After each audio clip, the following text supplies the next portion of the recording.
été accueillis par l'équipage qui était déjà présent. Et la deuxième chose, c'est que la station c'est en 3D, donc ça c'est assez magique de pouvoir raisonner en 3D et puis évoluer dans toutes les dimensions. Over.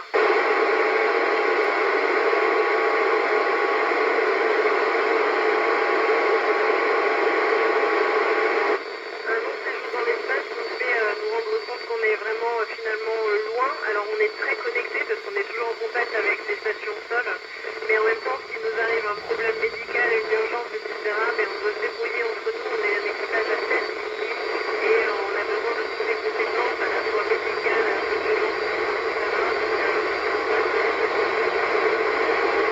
Et ça nécessite pour un équipage où il faut être réussi à gérer vite et bien en cas d'urgence. Over.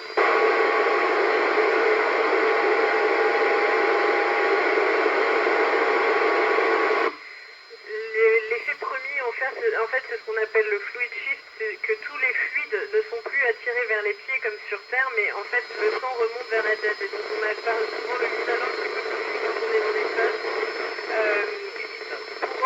Pour pallier aux effets de la pesanteur qui font qu'on n'utilise pas les muscles et la masse musculaire et osseuse, autant que sur la Terre quand on marche, en fait on fait beaucoup de sport. C'est comme ça qu'on se prépare avant le retour sur Terre. On fait de tapis de course à pied, de la machine de muscu et du vélo ergomètre. Over.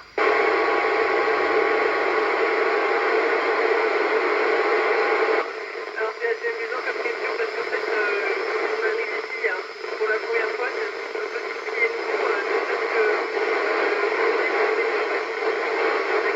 il n'y a plus d'endroit d'envers, on peut la tenir à l'envers, prendre sa douche, il n'y a pas d'eau qui coule, donc on fait tout avec des serviettes qu'on humidifie avant. Aller aux toilettes, c'est tout différent, voilà, mais bon, tout ça, ça s'apprend très vite, je vous rassure, et il n'y a pas de problème. Over.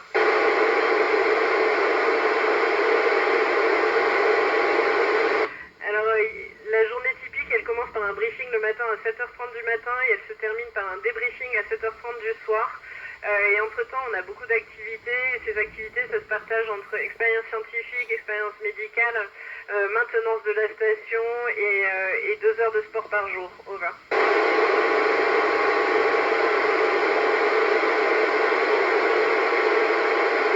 En fait, c'est pas nous qui pilotons la station.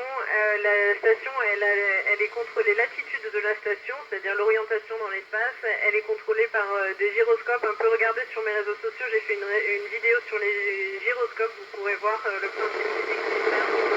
Les météorites, en fait, s'il y en a qui sont pas loin, en fait, on a les boosters de la station qui sont en fait sur les vaisseaux Progress russes et qui rehausse l'attitude de la station ou change l'attitude de la station. Over.